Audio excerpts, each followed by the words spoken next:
நேயர்கள் அனைவருக்கும் வணக்கம். இன்று நம்முடன் இணைந்திருக்கக்கூடிய சிறப்பு விருந்தினர் டிஃபென்ஸ் எக்ஸ்பர்ட் டாக்டர் திரு நிரஞ்சன் அவர்கள். வணக்கம் சார். வணக்கம். ஜெய்ஹிந்த். ஜெய்ஹிந்த் சார். உங்களுக்கு ஒரு பிடிச்ச நாடை பத்தி பேச போறோம். பாகிஸ்தான். சோ அவங்க வந்து பாத்தீங்க அப்படின்னா பாகிஸ்தான் ராணுவம் சொல்றவன் நானு. அந்த நாடு இப்ப பிடிச்ச நாடுன்னு சொல்றீங்க. இல்ல, பாகிஸ்தான் ராணுவ வீரர்களை வந்து பிஎல்ஏ சிறை பிடிச்சு வச்சிருந்தாங்க அப்படிங்கிற மாதிரி. மாத்திரம் பிடிக்கலையே, டான்ஸ் ஆட விட்டாங்கல்ல துரந்தர் பாட்டு. ஆமா சார். ஆனா பாகிஸ்தான் வந்து அதை வந்து இல்ல, எங்க ராணுவ வீரர்கள் யாரும் கைது செய்யப்படல அப்படிங்கிற மாதிரி சொல்லியிருந்தாங்க. சோ இன்னைக்கு அவங்க அழுது 1971 போரே அவங்க தோக்கல சார். அவங்க 1971 போரே அவங்க தோக்கல. ஃபார் கைண்ட் இன்ஃபர்மேஷன், 1971 போரு இப்போ பாகிஸ்தான்ல இன்னும் பிரபலமா இருக்கக்கூடிய டான் நியூஸ் பேப்பர், அதோட எடிட்டர் இன் சீஃப் நிஜாம் சேத்தின்னு நினைக்கிறேன். அவர் இப்போ இருக்கிற எடிட்டர். அப்ப யாரு இருந்தாலும் எனக்கு ஞாபகம் இல்ல, தெரியாது. அந்த பேப்பர்ல டிசம்பர் 16 இந்த சைடு ஏஏகே நியாசி, இம்ரான் கானோட நெருங்கிய உறவினர் ஏஏகே நியாசி, லெப்டினன்ட் ஜெனரல் நியாசி வந்து கையெழுத்து போடுறாரு. ஈஸ்ட் பாகிஸ்தான் வந்து சரண்டர் பண்ணிட்டு, இன்னொரு பக்கம் வீல் ஃபைட் டில் எண்ட் அப்படின்னு சொல்லிட்டு பேப்பர்ல செய்தி வருது பாகிஸ்தான்ல. என்ன ஃபைட் டில் எண்ட்? வெங்காயம் துப்பையை போட்டு கீழே போட்டு நான் சரணடைஞ்சிட்டேன், என்ன விட்டுருன்னு சொன்னப்புறம் ஃபைட் டில் எண்ட்னா எதுக்கு ஃபைட் டில் எண்ட்? பசங்களுக்கே இன்னும் 71 போரே நடக்கல, அது யாரு நம்ம தோக்கவே இல்லைன்னு சொல்லி கத்து கொடுத்துட்டு இருக்காங்க. நான் சொல்லிட்டு இருக்கேன். இதுல பாகிஸ்தான் ஸ்பெஷல் சர்வீசஸ் குரூப் சேர்ந்தவங்க. அவங்க ஒரு காலத்துல பர்வீஸ் முஷரஃப் ஹெட் பண்ண கிராக் கமாண்டோ டீம் அது. ஓகே. இல்ல சார், இப்ப அந்த ராணுவ வீரர்கள் அங்க இருக்காங்க, அவங்கள வந்து மீட்க அந்த பாகிஸ்தான் எந்த நடவடிக்கை எடுக்குமா அப்படின்னு கேக்குறேன். பேரா எஸ்எஃப்னு கேள்விப்பட்டிருக்கீங்களா? Special forces. இல்ல சார், அந்த உரி சர்ஜிக்கல் ஸ்ட்ரைக் இதுல எல்லாம் பேரு வந்திருக்கும் அவங்களோட பேரு. ஓகே. பேரா எஸ்எஃப்னு சொல்லுவாங்க அவங்கள. இந்தியால இருக்கக்கூடிய அந்த ரிபப்ளிக் டே பெரேட்ல கூட அவங்க மார்ச் பண்ண மாட்டாங்க, ஒரு மாதிரி குதிச்ச மாதிரி பெரேட்லயே வருவாங்க, கன்னை இப்படி வச்சுக்கிட்டு. கமஃப்ளேஜ் ஃபேட்டிக்ஸ், அதாவது போர் போடுற யூனிஃபார்ம், அந்த போர்ல போடுற யூனிஃபார்ம் போட்டுட்டு ரெட் கலர் இது போட்டிருப்பாங்க அவங்க. ஓகே. அவங்க அந்த யூனிட்டுக்கு நிகரான யூனிட் தான் பாகிஸ்தான்ல இருக்க ஸ்பெஷல் சர்வீசஸ் குரூப். ஓகே. அந்த குரூப்போட கமாண்டோக்களை தான் பலூச்சுங்க பிடிச்சிட்டாங்க. பிடிச்சது இல்லாம பேண்ட உரிய டான்ஸ் ஆட விட்டாங்க. நங்கே நாச் நாச் நாச் நாச், நங்கே நாச் நாச் நாச் அப்படின்ட்டு. அப்படின்னு அர்த்தம் தெரியுமா? தெரியாது சார். அம்மனமா ஆடு ஆடு ஆடு ஆடு, அம்மனமா ஆடு ஆடு ஆடு ஆடு, நீதான் பலி ஆடு ஆடு ஆடுன்னு ஆட விட்டானுங்க. இல்ல சார், அவங்கள மீட்க நடவடிக்கை எடுப்பாங்களாங்கிறதா நம்ம கேள்வியா இருக்கு. எந்த நடவடிக்கை எடுக்கல? ஏங்க, ரோட்ல போனா அடிக்கிறாங்க, ட்ரெயின்ல போனா அடிக்கிறாங்க, காத்துல போனா இப்ப அவங்களுக்கு மெசைல் வேற சப்ளை போயிருக்கு, ஆன்டி ஹெலிகாப்டர் மெசைல்ஸ், அதை விட்டு அடிப்பாங்க. எதுலதான் போவாங்க? பலூச்சிஸ்தான்ல தண்ணி எல்லாம் இல்லைங்க போறதுக்கு, வறண்ட பிரதேசம் தான் அது கொஞ்சம். சோ எதுல போவாங்க? காத்தில் வந்தால் அடிப்பேன், என்னிடம் பேசாதீர்கள் மகனே, நான் எழுத்தாணியால் குத்தி விடுவேன்னு சொல்லிட்டு காமெடி போடுவாங்க பாருங்க தமிழ்நாட்டுல. அது மாதிரி என்கிட்ட வச்சுக்காத அசி முனீரு. காத்துல வந்தாலும் அடிப்பேன், ரோட்ல வந்தாலும் அடிப்பேன், ட்ரெயின்ல வந்தாலும் அடிப்பேன், ஏன் பாதாளத்துல வந்தாலும் அடிப்பேன், நீ எப்படி வந்தாலும் நான் அடிப்பேன், அடிக்கிறது மாத்திரம் உறுதி அப்படின்னு சொல்லிட்டு பலூச் போட்டு அடிச்சிட்டு இருக்காங்க அவங்களோட ஃபத்தே பிரிகேடும் மஜீத் பிரிகேடும். இது நடுவுல இவர் காசாக்கு வேற ராணுவத்தை அனுப்பி இருக்காரு. அங்க பீஸ் கீப்பிங் வேலையில தான் ஈடுபடுவாங்களாம். பீஸ் கீப்பிங் வேலையில ஈடுபடுறதா இருந்தா சுரங்க குழியில வந்து ஹமாஸ்க்கு அவங்களுக்கு நடந்த துப்பாக்கி சூடுல பாகிஸ்தான் வீரர்கள் இறந்து போயிருக்கிறதா செய்திகள் கசியுது. அவங்க எல்லாமே மறுக்கிறாங்க சார். பாகிஸ்தானுக்கும் உண்மைக்கும் ரொம்ப தூரம், உங்களுக்கு தெரியாதா? பாகிஸ்தான் தப்பித்தாரி உண்மையை பேசினா உலகம் நம்பாது. ஏன் அவங்களே நம்ப மாட்டாங்க நம்ம உண்மையை பேசிட்டோமா அப்படின்ட்டு. ஒரு வாட்டி இல்ல, பல வாட்டி நீங்க முன்னிருந்த சேனலோ இல்ல மத்த சேனலுக்கு நான் இன்டர்வியூ கொடுக்கும்போது எல்லாருக்கும் ஒரே விஷயம் தான் சொல்றேன், பிறப்பால் பொய் சொல்லும் குணம் கொண்ட ஒரே நாடு பாகிஸ்தான் அப்படின்ட்டு. ஏன்னா பாகிஸ்தான் வந்து இயல்பா ஏற்பட்ட நாடு இல்ல, பிறப்பால். ஏன்னா 1947 ஆகஸ்ட் 14 முன்னாடி அப்படி ஒரு நாடே இல்ல. செயற்கையா உருவாக்கப்பட்ட ஒரு நிலப்பரப்பு. அவங்க சிந்தனையும் செயற்கையா தான் இருக்கும், அவங்க செயல்களும் இது மாதிரி செயற்கையா தான் இருக்கும். அவங்களோட மொத்த கலாச்சாரத்துல இருந்து, அவங்க நடவடிக்கைகள்ல இருந்து, ஏன் அவங்க ராணுவத்தோட அடிப்படை தன்மையில இருந்து எல்லாமே செயற்கையா தான் இருக்கும். அதுக்குன்ட்டு ஒரு பிணைப்பு இல்லை. அதனால்தான் அது கலாச்சார ரீதியிலேயாவது ஒரு பிணைப்பு இருக்கணும், பொருளாதார ரீதியிலேயாவது பிணைப்பு இருக்கணும். எந்த பிணைப்பும் இல்லைன்னா இது மாதிரிதான் நடக்கும். இல்ல நீங்க எல்லாருமே சொல்றது, அதாவது விவரம் தெரியாதவங்க மதத்தால் அது ஒன்றுபட்ட நாடு அப்படிங்கிறாங்க. அந்த ஒரு இது கூட இல்லையா? அது எப்பயும் அந்த ஒற்றுமை 71 கூட உடைஞ்சு இல்லையா? போச்சே. 71 உடைஞ்சு போச்சு. அதுக்கப்புறம் என்ன மதத்தால் ஒன்றுபட்ட நாடு? அது இப்ப இந்த ஒன்றுதான் கேடு. பலூச்சிகளும் இஸ்லாமியர்கள் தானே சார்? இனம், அந்த இனத்தை அடக்கி ஆளணுன்ற ஒரு எண்ணம் பாகிஸ்தானியர்களுக்கு இருப்பதால் தான், குறிப்பிட்டு பஞ்சாபி ராணுவத்துக்கு இருப்பதால் தான் இந்த பிரச்சனை எல்லாம் வருது. அதையே நீங்க புரிஞ்சுக்க மாட்டேங்கிறீங்க. ம்.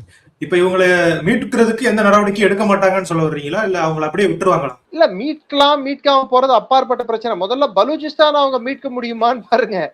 இந்த 7 பேரை மீட்கிறது அப்புறம். ம், ம். பலூச்சிஸ்தான் அவங்க கட்டுப்பாட்டுல கொண்டு வர முடியுமான்னு பாருங்க. Okay sir. இன்னொரு முக்கியமான விஷயம், இந்த அல் கொய்தா அவங்களுடைய ஆதிக்கம் இப்ப கடந்த சில மாதங்களா அதிகரிச்சிருக்கு அப்படிங்கிற செய்திகள் நம்ம பார்க்க முடியுது. சோ ஆமா. ஒருவேளை அவங்களுடைய ஆதிக்கம் அதிகரிச்சது அப்படின்னா, உலக அமைதிக்கு ஏதாவது ஊறு வர்றதுக்கான வாய்ப்பு இருக்கா? இப்ப அதாவது கரெக்டா சொல்லணும்னா ஆப்பிரிக்கா கண்டத்துல அவங்களோட வளர்ச்சி அபரிவிதமா இருக்கிறதாக தகவல்கள் கசிகின்றன. இன்னொரு பக்கம் ம், பார்த்தா யுஎன் பிப்ரவரி 3 2026 வந்த தகவல் படி, யுஎன் செக்யூரிட்டி கவுன்சிலோட அறிக்கைப்படி கிட்டத்தட்ட அல் கொய்தாவோட மொத்த பலம் 50,000 பேராக அதிகரித்துள்ளது. பின்லாடன் இருந்த காலத்திலயோ இல்ல ஐமன் அல் ஜவாரி இருந்த காலத்துல கூட இவ்வளவு அதிகமான அல் கொய்தாக்கு சப்போர்ட் இருந்ததில்லை உலகம் ஃபுல்லா. அது பல்வேறு வடிவங்களாகவும் பேர்களாகவும் ஒவ்வொரு இடத்துலயும் செயல்பட்டு கொண்டிருக்கு தவிர்த்து அதோட கொள்கை கோட்பாடு எல்லாமே அல் கொய்தா கோட்பாடு தான். ம், ம். பிலிப்பைன்ஸ் போனா அபு சாயிஃப்னு இருக்கலாம், ஓ! நைஜீரியால போகோ ஹராம்னு இருக்கலாம், ஒவ்வொரு இடத்துல ஒவ்வொரு பேர். ஆனா கொள்கை அல் கொய்தாவோட தான். ம். இன்னைக்கு ஒருங்கிணைந்த தலைமை இல்ல. அந்தந்த பகுதிகளுக்கு அந்தந்த தலைவர்கள் இருக்கிறாங்க. உதாரணத்துக்கு நைஜர், புர்கினா ஃபாசோ, இது சாடு, அல்ஜீரியா, லிபியா, ம். சொமாலியா, இந்த ஆப்பிரிக்க நாடுகள் எல்லாம் அல் கொய்தா வளர்ச்சி அபரிவிதமாக இருக்கிறது. இதுக்கு ஒரு முக்கியமான காரணம் ஆன்லைன் கேமிங் பிளாட்ஃபார்ம்ஸ். ம்.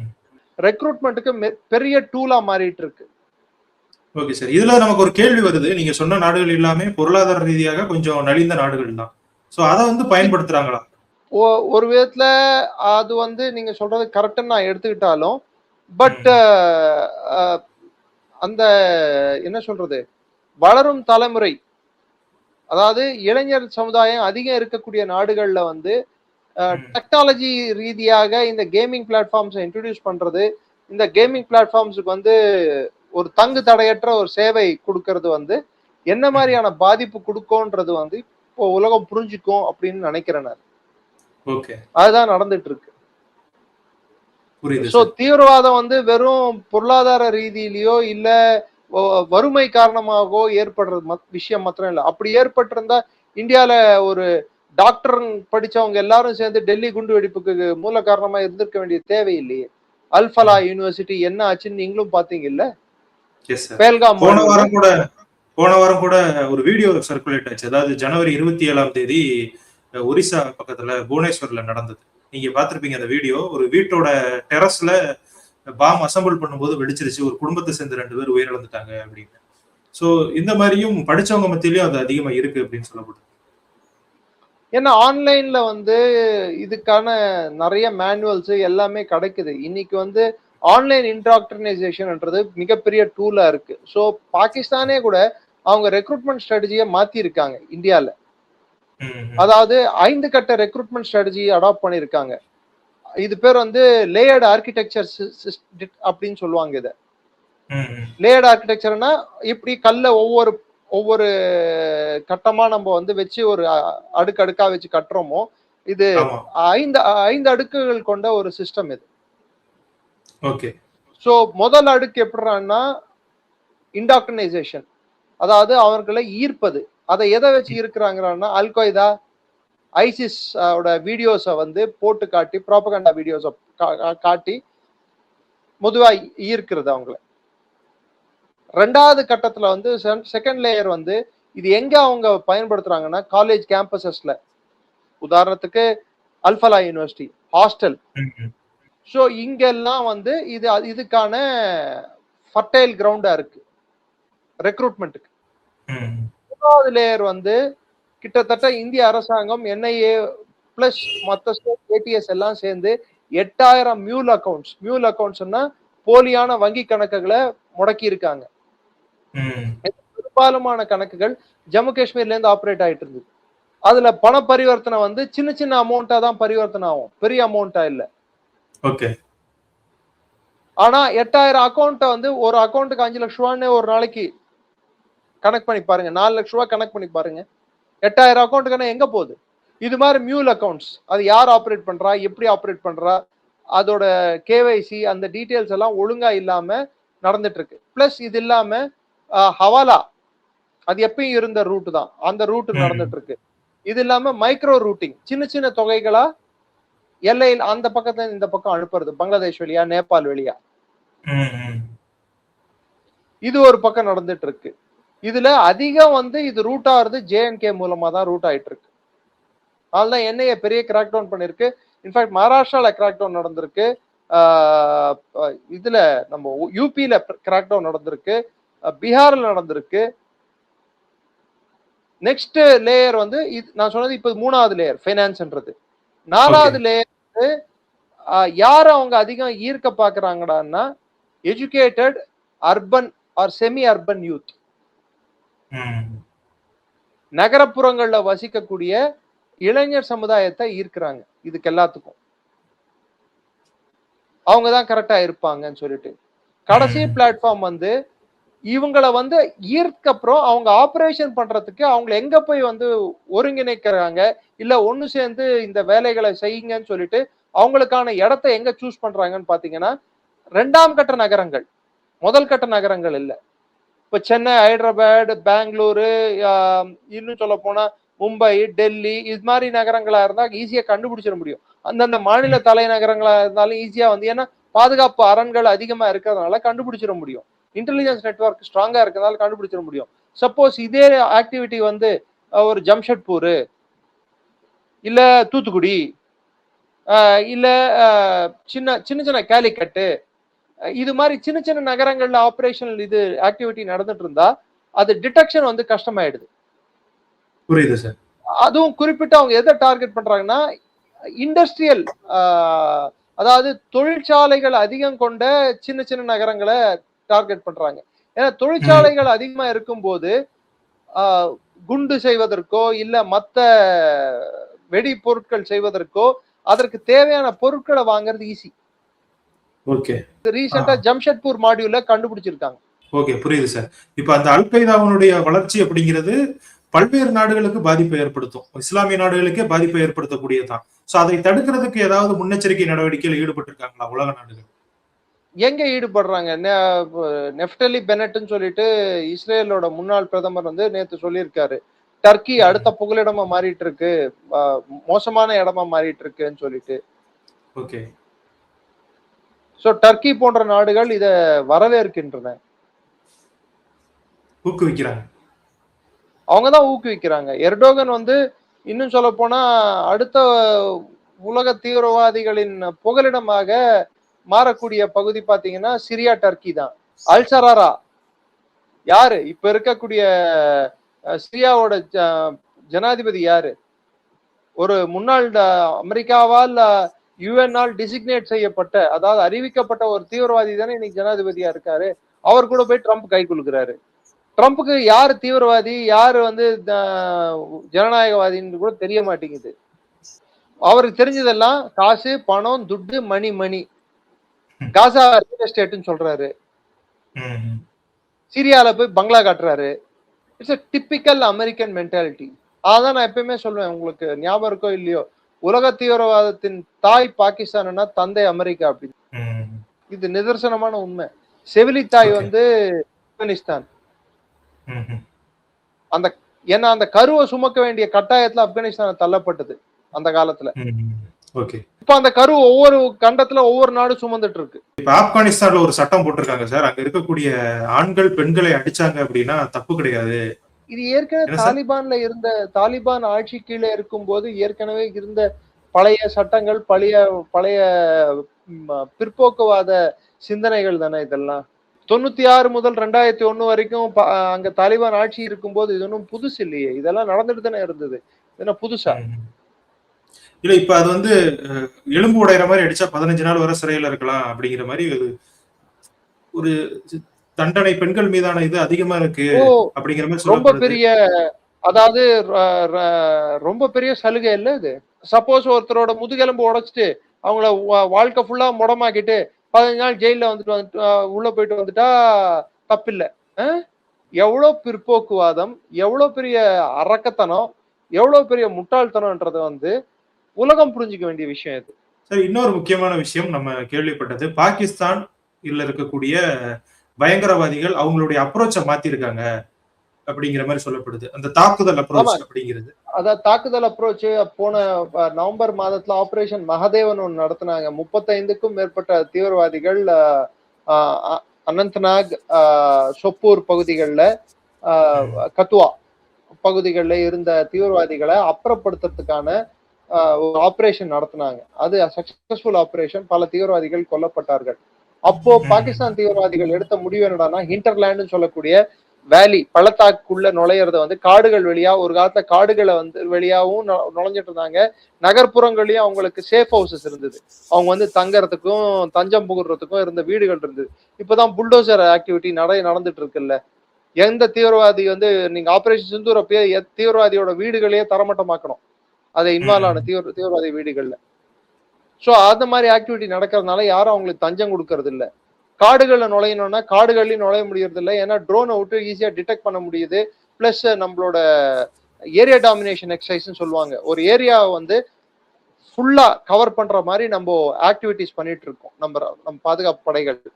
அப்படி பண்ணும்போது என்ன ஆகும்டான்னா அவங்களுக்கு தங்கு தடையற்று அவங்க வரத்துக்கும் போறதுக்கும் வந்து பிரச்சனைகள் ஏற்படும். ரெண்டாவது, ஒரு காலகட்டத்துல தீவிரவாதி குழு அப்படின்னா ஒரு 15 பேர் 20 பேர் அப்படி இருப்பாங்க இன் நம்பர்ஸ். இப்போ வந்து அவங்க மைக்ரோ டெரர் மாடியூல் அடாப்ட் பண்ண அப்புறம் 2 பேரு 3 பேரு 4 பேரு இப்படிதான் வராங்க, ட்ரிக்லிங் இன் எஃபெக்ட் அப்படின்வாங்க. சோ இந்த 2-3 பேர் 4 பேர் அதை கூட நம்ம வந்து அவங்கள தடுக்க ஆரம்பிச்சிட்டோம் பல்வேறு வழிமுறைகள் கொண்டு. அதுக்கு அவங்க என்ன பண்ணாங்க, இப்போ பள்ளத்தாக்கு வழியா வரதுக்கு பதிலா இது மாதிரி நம்ம மேல தாக்குதல் நடக்கும் போது 6000 அடி மேல இருக்கக்கூடிய மலைப்பகுதிகளில் போய் ஒளிஞ்சுக்கிட்டா நம்ம மெதுவா வந்து இறங்கி தேவைப்படும் போது இறங்கி வந்து உள்ள நுழையலாம்னு சொல்லிட்டு அவங்க ஒரு ஸ்டெப் எடுத்தாங்க. ஸோ இப்போ மலைப்பகுதிகள்லையும் சிஆர்பிஎஃப்க்கு வந்து போன 2 மாதங்களா கிட்டத்தட்ட 43 செக் போஸ்டுகள் அங்க அமைச்சிருக்கோம். ஒவ்வொரு செக் போஸ்டுக்கும் 15 முதல் 20 சிஆர்பிஎஃப் ஜவான்ஸ் வந்து பேட்டில், அதாவது ஹை ஆல்டிடியூட் வார்ஃபேர் சூட்ஸ், அங்க மலைகள்ல என்ன மாதிரியான உடைகள் போடணுமோ அந்த தட்பவெப்பத்துக்கு ஏற்றவாறு அந்த சூட்ஸ், அங்க என்ன மாதிரியான தேவைகள் இருக்கோ அதையெல்லாம் கொடுத்து அங்க புதுசா போஸ்ட் நம்ம அமைச்சிட்டு இருக்கோம். அதாவது அரண்கள், பங்கர்ஸ், பதுங்குழிங்களை எல்லாத்தையுமே அமைச்சிட்டு இருக்கோம். ஸோ சப்போஸ் பாகிஸ்தான் வந்து அந்த சைட்ல இருந்தும் கிராஸ் பண்ணக்கூடாது, ஸோ எல்லா டைரக்ஷன்ல இருந்து அவங்களுக்கு தடுப்புகளை வந்து நம்ம அமைக்கிறதும், ஏரியாவை நீ இந்த ஏரியா மாத்திரம் எந்த ஏரியாலையும் நீ நுழைய முடியாது, எல்லா ஏரியாவும் எங்க கட்டுப்பாட்டுல தான் இருக்குன்னு சொல்லி காட்டி ஆகணும். இது ஏரியா டாமினேஷன் சொல்லுவாங்க. அந்த ஏரியா டாமினேஷன் எக்ஸசைஸ் தான் இப்போ வந்து சிஆர்பிஎஃப் பண்ணிட்டு இருக்கு. இதுக்கு ஜம்மு காஷ்மீர் போலீஸ் பிளஸ் இந்திய ராணுவம் பிளஸ் சிஆர்பிஎஃப் எல்லாரும் ஒருங்கிணைந்து பண்ணிட்டு இருக்காங்க. ஓகே, அதை தடுக்க நடவடிக்கை எடுத்துக்கிட்டு தான் இருக்காங்க, அப்படிதானே சார்? எடுத்துட்டு தான் இருக்காங்க. இதனால குப்வாரா, அனந்த்நாக், சொப்பூர், கத்துவா, இங்க எதெல்லாம் ஹாட்பெட், அதாவது அதிகமான தீவிரவாத தாக்குதல்கள் இப்ப ரீசெண்டா நடந்திருக்கோ அதெல்லாம் சற்றே குறைஞ்சிருக்கு ஆபரேஷன் மகாதேவுக்கு அப்புறமா. சார், நேத்து நீங்க ஒரு யூடியூப் சேனலுக்கு அமெரிக்கா ஈரான் இடையே போர் வருமா அப்படிங்கிறத பத்தி ஒரு நேர்காணல் கொடுத்திருந்தீங்க. ஸோ இன்னைக்கு பிரிட்டன் வந்து எங்களுடைய ராணுவத்தை பயன்படுத்த நாங்கள் அனுமதிக்க மாட்டோம் அப்படிங்கிற மாதிரி ஒரு விளக்கம் கொடுத்திருக்காங்க. அமெரிக்காவுக்கு எதிராக இது இருக்கு. ஸோ நீங்க நேற்று அதை பத்தி கொஞ்சம் விளக்கமா சொல்லியிருந்தீங்க. இது எதை சார் வெளிக்காட்டுது? இப்ப பிரிட்டன் வந்து ஏன் இப்படி சொல்லணும்? ஏன்னா நம்ம எல்லாருமே இந்த மேற்கத்திய நாடுகள் அமெரிக்காவுக்கு சப்போர்ட்டா இருக்கும் அப்படிங்கிற ஒரு எதிர்பார்ப்புல தான் இருந்தோம். ஆனா இது வந்து கம்ப்ளீட்டா வேற ஒரு ஸ்டேட்மெண்ட் அவங்க கொடுத்திருக்காங்க. இதை பத்தி நீங்க என்ன நினைக்கிறீங்க? அமெரிக்காவின் போர்கள் ஐரோப்பாவின் போர்களா இல்ல, அததான் காட்டுது. ஓகே, அதாவது நேட்டோன்னு ஒரு அமைப்பு இருந்தது, அந்த அமைப்புல மேற்கு ஐரோப்பிய நாடுகள், பிரிட்டன், ஜெர்மனி, பிரான்ஸ், இது மாதிரி பல நாடுகள், டர்க்கி உட்பட பல நாடுகள் அதுல அங்கமா இருந்தாங்க. அவங்க வந்து ஒருத்தர் தாக்கிக்கிட்டாலும், அதாவது அமெரிக்காவை யார் தாக்குனாலும் இல்ல இவங்களை யார் தாக்குனாலும் ஒருத்தர் பரஸ்பரம் வந்து உதவிக்கரம் நீட்டுவார்கள். அதாவது ஒருத்தர் உதவி பண்ணிப்பாங்க, ஒருத்தரை பாதுகாத்து கொள்வாங்க அப்படின்றதான் அந்த நேட்டோவோட முக்கிய குறிக்கோள். அதுதான் அவங்க ஐடியா, நேட்டோட ஐடியா அதுதான். ஆனா இன்னைக்கு நேட்டோட ஐடியா அதுல இருந்து மாறுபட்டு அமெரிக்காவின் தேவை மற்ற நாடுகளின் தேவையா மாறக்கூடிய சூழ்நிலை ஏற்பட்டதுனாலையும், ரெண்டாவது அமெரிக்கா வந்து தேவையற்ற போர்களை தன்னை ஈடுபடுத்திக்கிட்டது மட்டும் இல்லாம ஐரோப்பிய நாடுகளையும் ஈடுபடுத்துதுன்ற ஒரு பிம்பம் ஏற்பட்டதுனாலையும், இன்னொன்னு அங்கங்க பிரச்சனைகளை உண்டாக்குறது அமெரிக்கா இப்போ இயல்பா வச்சுட்டு இருக்கிறதுனாலையும் இவங்க என்ன நினைக்கிறாங்க, வெனிசுவேலாவை போயிட்டு தாக்கும் போது ஐரோப்பிய நாடுகள் கிட்ட அவங்க பேசினாங்களா? இல்ல. கிரீன்லாந்து எங்களுதுன்னு சொல்லும் போது ஐரோப்பிய நாடுகள் கிட்ட பேசினாங்களா? இல்ல. இன்னைக்கு வளைகுடா பகுதியில ஒரு போர் மேகம் சூழ்ந்துள்ளது. இதுல வந்து பிரிட்டனையோ பிரான்ஸையோ ஜெர்மனியோ அவங்க யாரையாவது கூப்பிட்டாங்களா பேச்சுவார்த்தைக்கு? ஜெனிவால நடக்கும் ஈரானுக்கும் அமெரிக்காவுக்கும் நடக்கிற பேச்சுவார்த்தை அவங்க 2 பேர் நடுவுல தான் நடக்குது. சோ பிரிட்டன் வந்து ஏன் அவங்க தேவையில்லாம இந்த சண்டையில தலையிடணும்? இதுக்கு யூஎன் அங்கீகாரம் இல்ல, எந்த அங்கீகாரமும் இல்ல. இன்னும் சொல்ல போனா பிரிட்டன் என்ன சொல்லியிருக்கிறான்னா, அவங்களோட சாகோஸ் ஐலாண்ட், அதாவது அங்க பேஸ் இருக்கு, மொரீஷியஸ் பகுதி தான் இந்த சாகோஸ் ஐலாண்ட். அத பிரிட்டன் வந்து 99 வருஷம் லீஸுக்கு அமெரிக்காவுக்கு விட்டுருக்கு.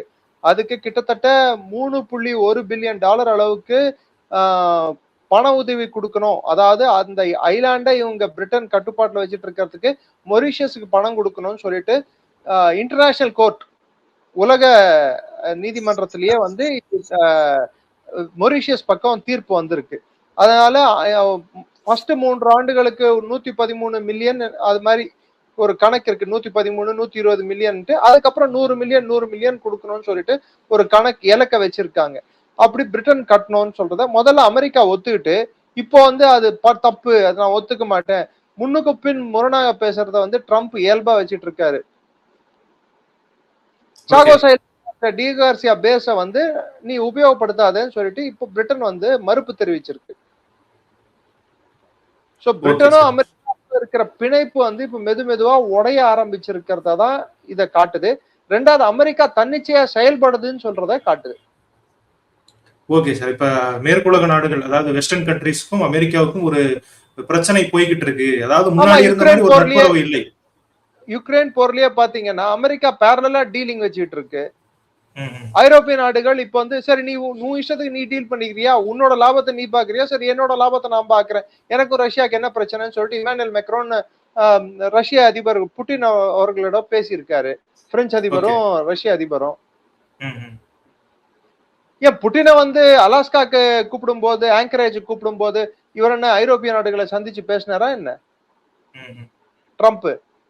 சோ அந்தந்த நாடு, அதாவது அமெரிக்கா தன்னிச்சையா செயல்படும் போது ஐரோப்பா தன்னிச்சையா செயல்படுறதுல என்ன தப்புன்ற ஒரு நிலையை அவங்க எட்டி இருக்காங்க.